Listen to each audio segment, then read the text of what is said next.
ಕಾರುಗಳಲ್ಲಿ ತೆರಳಿ ಮಂಗಳೂರಿನ ವಿವಿಧ ಕಡೆಗಳಲ್ಲಿ ದನಗಳನ್ನು ಕಳವು ಮಾಡುತ್ತಿದ್ದ ಆರೋಪದಲ್ಲಿ ಇಬ್ಬರು ಆರೋಪಿಗಳನ್ನು ಬಜ್ಪೆ ಪೊಲೀಸರು ಬಂಧಿಸಿದ್ದಾರೆ.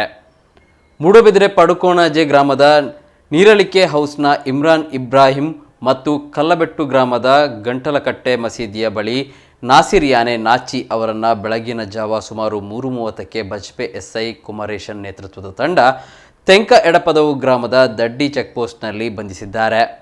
ಬಂಧಿತರಿಂದ ದನ ಕಳವು ಮಾಡಲು ಬಳಸಿರುವ ಸುಮಾರು 10 ಲಕ್ಷ ರೂಪಾಯಿ ಮೌಲ್ಯದ ನೀಲಿ ಬಣ್ಣದ ಸ್ವಿಫ್ಟ್ ಕಾರು, ಬಿಳಿ ಬಣ್ಣದ ರಿಟ್ಸ್ ಕಾರು ಹಾಗೂ ಇತರ ಸೊತ್ತುಗಳನ್ನು ವಶಕ್ಕೆ ಪಡೆಯಲಾಗಿದೆ.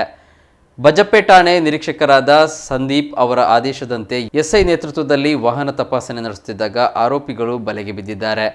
ಬಡಗ ಎಡಪದವು ಗ್ರಾಮದ ಕಿನ್ನಿಮಜಲು ನಿವಾಸಿ ಚಂದನ್ ಉಪಾಧ್ಯಾಯ ಅವರು ಡಿಸೆಂಬರ್ 14ರಂದು ಬೆಳಗ್ಗೆ ಮೇಯಲು ಬಿಟ್ಟಿದ್ದ ದನಗಳ ಪೈಕಿ 2 ಹಸುಗಳು ಮತ್ತು 1 ಕರುವನ್ನು ಯಾರೋ ಕದ್ದು ಕಡಿದು ಮಾಂಸ ಮಾಡಿರುವ ಬಗ್ಗೆ ಬಜ್ಪೆ ಪೊಲೀಸ್ ಠಾಣೆಯಲ್ಲಿ ದೂರು ದಾಖಲಾಗಿದೆ.